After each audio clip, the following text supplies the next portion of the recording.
علامہ عبدالرحمن صفوری لکھتے ہیں کہ اللہ کے نبی عیسیٰ علیہ السلام کا ایک گزر ہوا ایک پہاڑ سے، آپ کی نگاہ ایک خوبصورت پتھر پہ پڑی جو اس کی شکل و صورت انڈے جیسی تھی اور دودھ کی طرح چٹا سفید تھا۔ جب آپ نے دیکھا تو آپ کو تعجب ہوا کہ اتنا خوبصورت پتھر بنایا رب کائنات نے، لیکن وہاں سے حکم آیا اے عیسیٰ اس کے اندر اس سے بھی زیادہ تعجب والی چیز ہے۔ توجہ ہے آپ کی؟ فرمایا اس پتھر کے اندر اس سے بھی زیادہ تعجب والی چیز ہے۔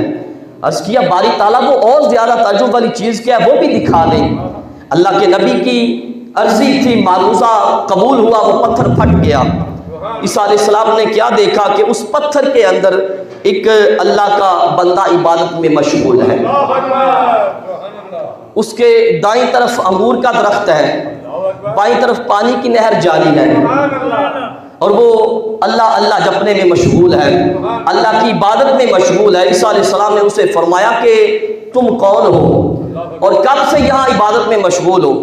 تو اس نے یہ بتایا کہ میں موسیٰ علیہ السلام کا امتی ہوں اور 400 سال سے عبادت کر رہا ہوں اس پتھر میں، اور کہنے لگا جب بھوک لگتی ہے یہ انگور کھا لیتا ہوں، پیاس لگتی ہے تو نہر کا پانی پی کے پیاس بجھا لیتا ہوں، یعنی دنیا کا اور کوئی کام مجھے نہیں کرنا پڑتا، دنیا کا اور کوئی کام نہیں کرتا، بس ایک ہی دھن ہے کہ اللہ اللہ ہی جپتا رہتا ہوں،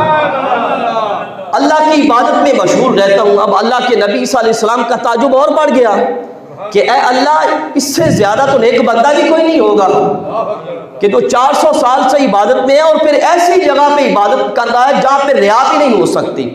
کوئی دکھانے والا کام نہیں ہو سکتا، بس عبادت ہی عبادت ہے، اور پھر دنیا کا اور کوئی کام نہیں کرنا پڑتا، نہ دنیا کا اور کوئی کام کرتا، بس تیرا نام ہی پکار رہا ہے، تو اس سے زیادہ نیک بندہ تو کوئی نہیں ہوگا۔ مگر سنیے پھر رب کائنات نے کیا فرمایا،